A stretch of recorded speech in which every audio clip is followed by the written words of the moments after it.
আমার নাম তাবাসসুম তানহা। আমি একটি গজল গাবো। আমার মনের ঘরেতে লিখেছি তারে, দোজাহানের বাদশা নবী কামলিওয়ালা রে। আমার দয়াল নবী রে, আমার মায়ার নবী রে, দোজাহানের বাদশা নবী কামলিওয়ালা রে। মোরা যদি নানাওয়ালা পাখি হতাম, ওই মদিনা দেখার আগে উড়ে যেতাম। দেখাতে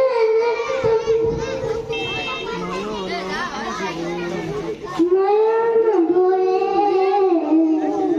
আমাদের বাদশা নবী কামলিওয়ালা রে। দয়াল নবী রে, আমার মায়ার নবী রে, দোজাহানের বাদশা নবী